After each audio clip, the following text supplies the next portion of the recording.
Shalom la famille. En ce jour, nous allons parler de l'hospitalité. Alors, c'est quoi donc l'hospitalité? Et pourquoi pratiquer l'hospitalité? Et quels sont les avantages cachés derrière le fait de pratiquer l'hospitalité? Alors, bien-aimé, attache ta ceinture de sécurité. L'hospitalité, c'est le fait d'héberger un inconnu chez toi et par la suite, tu lui donnes de quoi manger et de quoi se vêtir.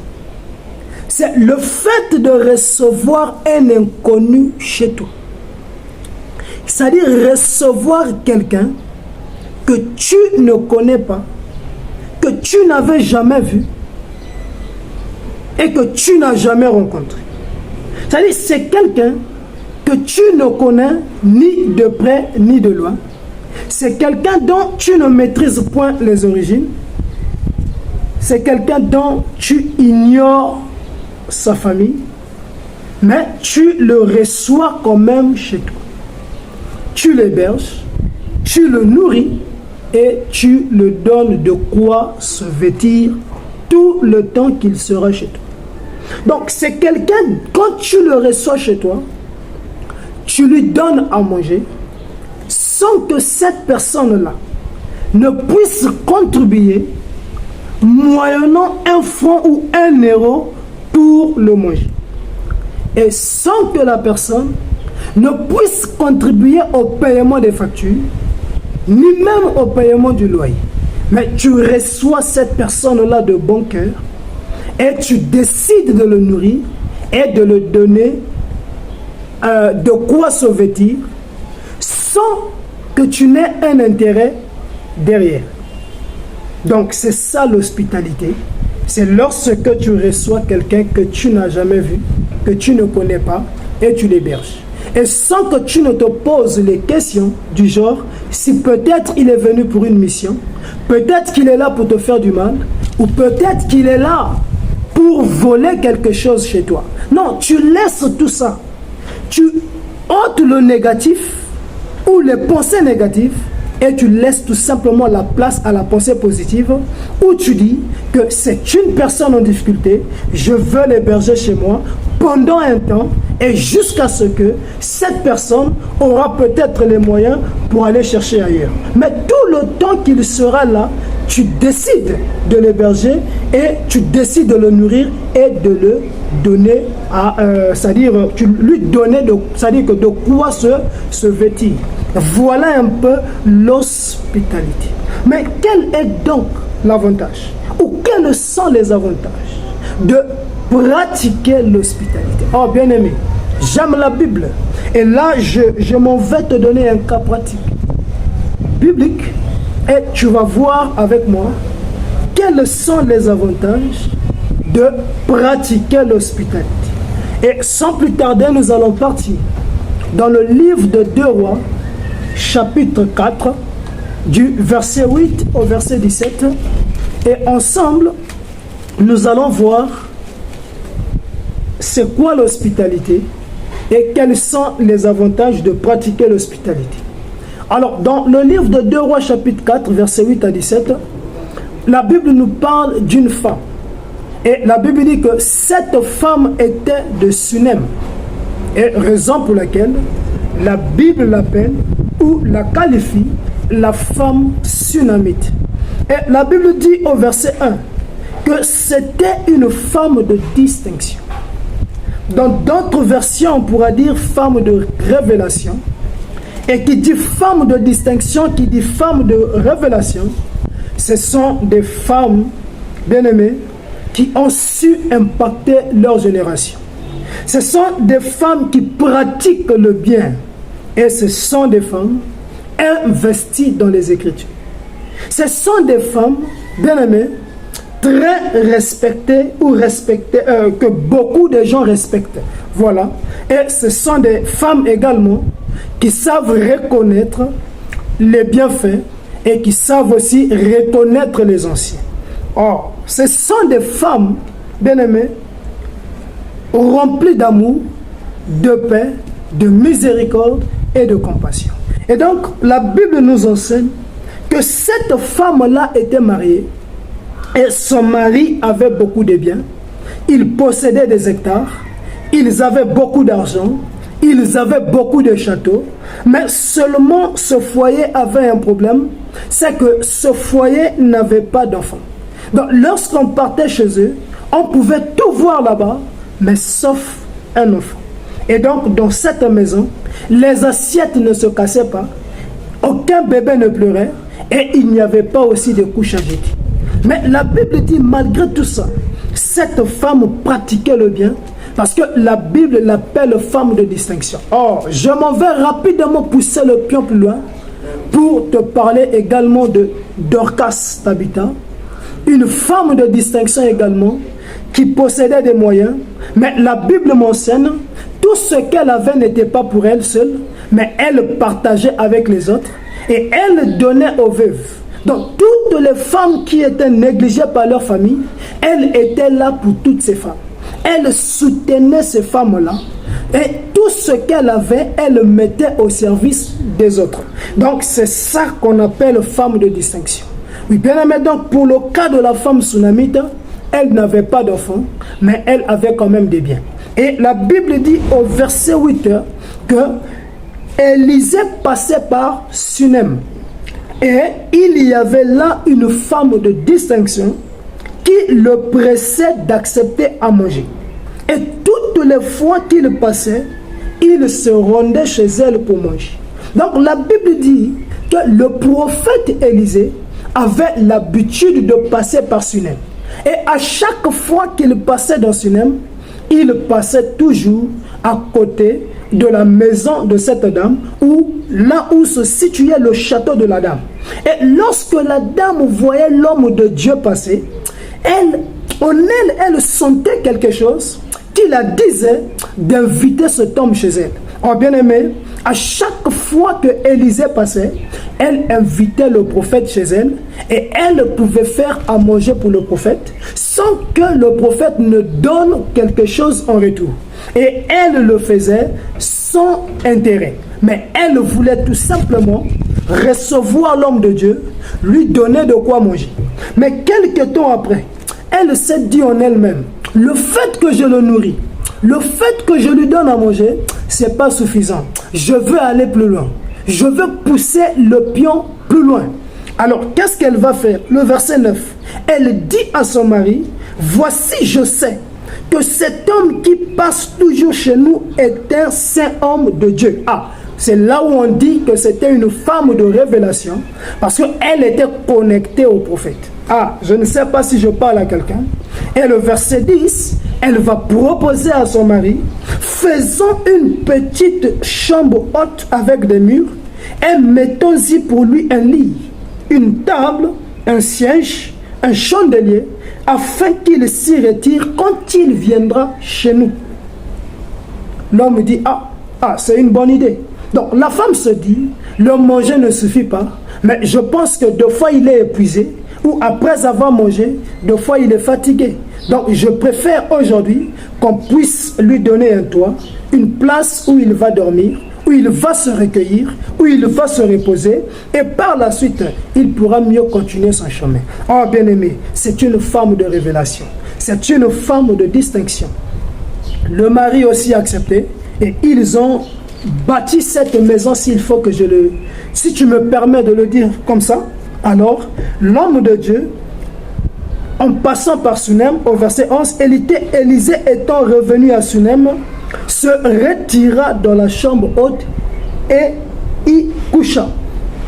Le verset 12, il dit à Géasi son serviteur, appelle cette Sunamite. Géasi l'appela et elle se présenta devant lui. Et Élisée dit à Géasi, dis-lui, voici, tu nous as montré tout cet empressement.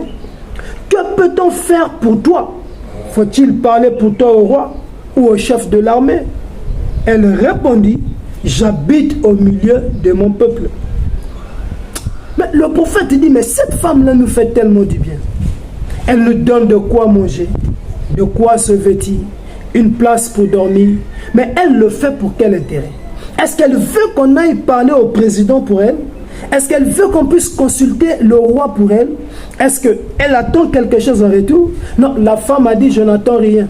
Et je ne demande rien du tout. Donc, vous voyez comment la femme arrive à pratiquer l'hospitalité. Alors, le prophète dit, non, sûrement ça ne va pas. Et le verset 14, bien aimé, et il dit, que faire pour elle? Et c'est Géasi qui va prendre la parole et répondit, mais elle n'a point de fils et son mari est vieux. Alors, le fait qu'on dit son mari est vieux, ça veut dire que c'est quelqu'un qui est fatigué. Alors, laisse-moi avancer le pion plus loin. Alors, je dirais peut-être qu'il était dans une phase où l'homme n'avait peut-être plus l'énergie qu'il fallait fournir pour avoir un enfant. Alors, laisse-moi aller plus loin. Peut-être que l'homme était déjà dans une condition de faiblesse et peut-être que l'homme ne fonctionnait plus. Tu comprends un peu ce que je veux dire? Alors, le prophète dit, bon, ok. Élisée lui dit, à cette même époque, l'année prochaine, tu embrasseras un fils. Et elle dit, non, mon Seigneur, homme de Dieu, ne trompe pas ta servante. Parce qu'elle savait, l'homme était impuissant, l'homme était faible, l'âge était peut-être dépassé, l'homme était tellement vieux, il était dans l'incapacité de tenir, alors elle pouvait dire, ne trompe pas ta servante. Ou peut-être le problème c'était à son niveau, et elle pouvait aussi dire, j'ai eu à faire des examens, on m'a peut-être dit que je ne mettrai plus au monde. Et là, j'ai déjà dépassé, j'ai la double ménopause, mais pourquoi veux-tu me tromper? Oh, l'homme de Dieu a dit, à la même date de l'année prochaine, tu toucheras un fils. Tu toucheras un fils. Et le verset 17 dit, ah, cette femme devint enceinte. Ah, quel avantage! L'homme a été restauré. Oh, lui qui était vieux, je pense que Dieu l'a restauré. La femme est tombée enceinte et elle enfanta un fils à la même époque, l'année suivante, comme Élisée le lui avait dit. Ah, bien-aimé, l'hospitalité attire les faveurs divines dans ta vie. Lorsque tu pratiques l'hospitalité, tu attires Dieu vers toi. Tu attires le regard de Dieu vers toi et tu attires la main puissante de Dieu. Et lorsque cette main vient sur toi, elle te bénit de toutes les bénédictions. Lorsque les faveurs divines tombent sur toi, bien-aimé, Dieu te donne tout ce qui te manque. Ou Dieu t'accorde tout ce que tu demandes. Oh, le mari de cette femme était vieux. Il était déjà dans une situation de faiblesse ou d'impuissance. Mais lorsque Dieu a décidé de visiter cette famille par le canal du prophète, Dieu a restauré les muscles du vieux. Dieu a restauré le monsieur. Lui qui était dans cette position de faiblesse, Dieu a restauré sa force. Lui qui était impuissant, Dieu lui a rendu puissant. Or, si la femme était déjà à la ménopause, Dieu a restauré les cellules, Dieu a restauré les hormones et Dieu l'a mis dans les conditions de fertilité. Dieu l'a mis dans une condition où il a ôté la stérilité, il a ôté la ménopause et lui a mis, Dieu l'a mis dans les situations de fécondité, d'ovulation, une situation où celle-ci était capable de recevoir la sémence de l'homme, tomber enceinte et mettre au monde. Voilà, bien-aimé, quand tu pratiques l'hospitalité, tu attires les faveurs divines. Et cette dame, elle n'avait pas d'enfant, mais le fait d'accueillir un inconnu, précisément un prophète. Or, quand tu reçois un prophète chez toi, c'est Dieu que tu reçois. Quand tu fais du bien à un homme, sache que c'est à Dieu que tu le fais. Et la Bible dit que Dieu peut dire, quiconque fait du bien à un homme, c'est à Dieu qui le fait. Lorsque tu fais du bien à un fils de Dieu, c'est à Dieu que tu le fais. Donc, bien-aimé, il y a beaucoup d'avantages caché derrière l'hospitalité. Et ici, je te montre que cette femme n'avait pas d'enfant. Mais le fait de pratiquer l'hospitalité, elle avait reçu un enfant. Oh, je vais plus loin. Tabitha Dorcas, elle avait de l'argent, elle pratiquait aussi l'hospitalité, en même temps la compassion. C'est-à-dire, elle se mettait à la place des autres. Elle se disait, le peu que j'ai là, je dois l'investir pour les autres. C'est-à-dire, elle se disait, toutes ces femmes ont été abandonnées à elles-mêmes. Il n'y a aucune personne pour les aider, ni pour les venir en aide. Mais ce que j'ai, je le mets à leur service. Je décide d'investir pour toutes ces femmes-là. Oh, la Bible m'enseigne, elle donnait à ces femmes. Elle survenait aux besoins de ces femmes et quelques temps après, elle va tomber malade et après elle va mourir. Or, la Bible me dit, toutes ces femmes vont se mettre à pleurer parce que Tabitha n'était plus là. Dorcas n'était plus là. Alors elles vont déléguer des gens pour aller chercher l'apôtre Pierre. Or, elles vont exposer la situation pour dire à l'apôtre, mais si cette femme-là est retirée, parmi nous ici, aucune personne ne sera capable de prendre le relais. Si Tabitha part, qui pourra nous aider? Nous serons dans une situation critique, dans une mauvaise situation, et on n'aura plus de quoi se vêtir ni manger. Qui pourra payer nos factures? Qui pourra payer nos ordonnances? Oh, que Dieu nous ramène Tabitha Dorcas. Oh, bien aimé, la Bible dit que lorsque Pierre écouta le témoignage que toutes ces veuves-là donnaient sur Dorcas, il se précipita de prier pour elle. Et la Bible dit, celle qui était décédée, elle ressuscita. Oh, bien aimé, si Tabitha était revenue à la vie, parce que les mêmes personnes qu'elle aidait étaient parties plaider sa cause auprès de l'apôtre Pierre, et l'apôtre Pierre pouvait prier pour elle. Donc le bien qu'elle faisait, la compassion qu'elle pratiquait, la miséricorde qu'elle mettait en pratique avait su faire quelque chose en retour. C'est que lorsqu'elle avait perdu l'âme, Dieu a permis de la ramener par le canal de ceux qu'elle faisait du bien. Donc c'est pour dire à quelqu'un, ne te lasse point de faire du bien. Même si les hommes te payent avec la monnaie du singe, ne te fatigue pas. Bien aimé, on fait du bien, c'est pas pour attendre le bien en retour venant des hommes, mais on fait du bien aux hommes et on attend la récompense venant de l'Éternel. Mais si tu fais du bien à un homme et tu t'attends à ce que cet homme-là te fasse du bien en retour, bien aimé, tu seras toujours déçu parce que l'homme reste l'homme. Le cœur de l'homme est rempli de pierres et le cœur de l'homme est rempli de méchanceté. Fais du bien aux hommes, mais attends la récompense venant de l'Éternel. Là, je vois un frère qui me dit, tu ne sais pas ce que ça fait lorsque quelqu'un exprime l'ingratitude en retour. Oui, j'ai reçu un neveu qui revenait du village. C'est bien. Il ne connaissait pas la ville. Tu l'as accueilli chez toi, tu l'as hébergé chez toi, et tu as même mis ton argent à sa disposition, et tu as payé ses études. Aujourd'hui, il est diplômé, il a un bon poste, il a un bon salaire, mais il a trouvé bon de dire aujourd'hui que tu es un sorcier. Mais quand il avait quitté le village pour venir chez toi, il ne savait pas que tu étais sorcier. Quand tu l'as soutenu dans les études, il ne savait pas que tu étais sorcier, mais seulement quand il s'est plongé dans le monde professionnel, c'est là où il commence à dire que tu es sorcier. Oh bien aimé, c'est pas grave. Toi, attends la récompense venant de l'Éternel. Et même si cette personne-là t'a payé avec la monnaie de singe, ne te fatigue pas, ne te lasse pas de faire le bien, mais continue de faire du bien tout autour de toi. Et j'aimerais aussi dire à quelqu'un, toi qui continues de soutenir les gens, c'est bien, continue encore, augmente encore le niveau, et cette fois-ci, passe à l'étape des orphelinats, va s'aimer dans les orphelinats. Bien-aimé, fais du bien aux orphelins, fais du bien aux veuves. Toi qui as un peu d'argent, toi qui gagnes un peu, bien aimé, prends cet argent, mets au service des démunis et va même dans les hôpitaux et va aider les femmes qui sont dans l'incapacité d'assurer leur traitement, des femmes qui sont dans l'incapacité de payer, bien aimé, leur séjour afin qu'elles puissent quitter l'hôpital. Oh bien aimé, lorsque tu pratiques l'hospitalité, Dieu se souviendra de toi. Lorsque tu fais du bien aux autres, Dieu se souviendra de toi. Alors bien aimé, ne te fatigue pas. Lorsque cette femme tsunamite à pratiquer ou appliquer l'hospitalité, elle avait reçu un enfant. Alors, toi aussi, tu t'es longtemps lamenté.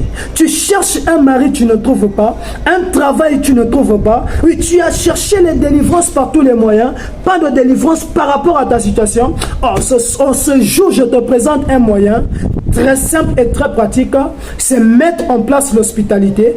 Pratique l'hospitalité, car tu vas attirer le regard de Dieu vers toi et Dieu serait en train de te sortir des fuites des limitations de la famille et tu serais en train de témoigner sa grandeur. Oh bien-aimé, lorsque la main de Dieu est sur toi, cette main brise le joug de l'ennemi et t'apporte la solution et la délivrance. Mais j'aimerais dire quelque chose. Nous avons vu que cette femme qui n'avait pas d'enfant avait reçu un enfant. Les assiettes pouvaient se casser. Elle avait maintenant un enfant qu'elle pouvait commander, un enfant qu'elle pouvait blâmer. Mais quelques temps après, la Bible me dit que cet enfant va mourir. Cet enfant va mourir et la femme va dire, Seigneur, je n'avais jamais demandé d'enfant, mais tu m'as donné l'enfant là toi-même. Donc là, elle nous rappelle, elle faisait du bien au prophète sans attendre quelque chose en retour. Mais elle se disait seulement, je veux faire du bien, je dois pratiquer l'hospitalité parce que Dieu me recommande de faire du bien aux autres, de faire du bien à mon prochain. Ah, bien-aimé, lorsque l'enfant est décédé, la femme a dit, je dois aller voir le prophète. Elle est allée voir le prophète. Elle a dit au prophète, je ne sais pas ce que ton Dieu veut me faire. Je n'avais pas demandé d'enfant, mais toi-même, tu as prononcé des paroles et Dieu les a mis en pratique. Et Dieu a donné un enfant. Et aujourd'hui, cet enfant nous a quittés. L'enfant est décédé.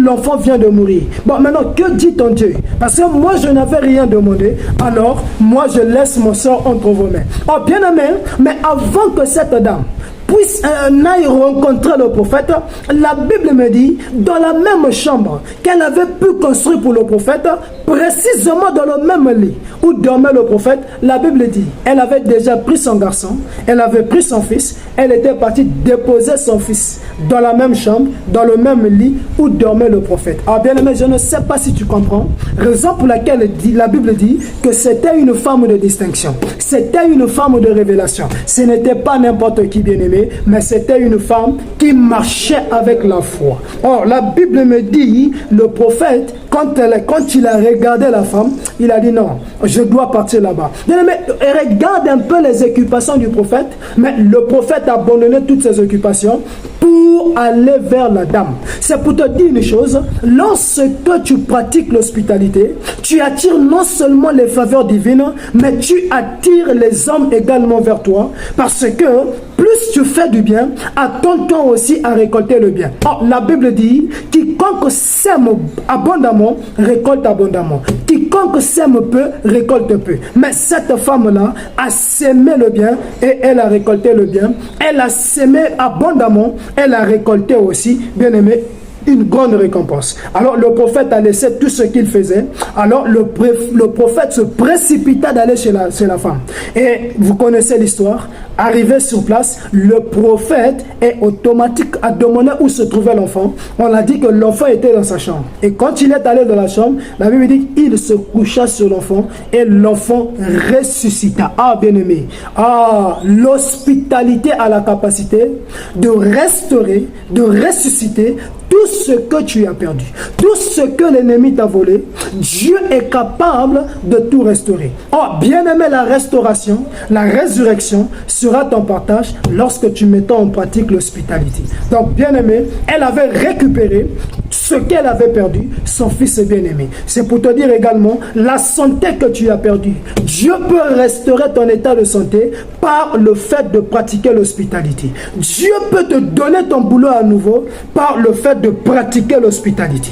Dieu peut ramener, bien-aimé, ton droit de naissance que tu as perdu. Oui, hier, on te respectait parce que tu avais les moyens. Hier, on te respectait. Ta parole pesait dans les réunions des familles parce que tu contribuais moyennant quelque chose. Mais depuis que tu es en baisse, même le droit de naissance, tu l'as plus. Tes petites sœurs ne te respectent plus, tout simplement parce que tu n'as plus d'argent. Or, lorsque tu te souviens qu'il faut pratiquer l'hospitalité, qu'il faut mettre le peu que tu as au service des autres, Dieu peut restaurer ton droit de naissance et la même parole que tu avais avant, le l'autorité qui reposait sur toi, Dieu est capable de tout ramener. Pratique l'hospitalité, ne te lasse pas de faire du bien, continue à faire du bien tout autour de toi et tu seras en train de témoigner la main de Dieu. Que Dieu vous bénisse richement. À nous revoir prochainement.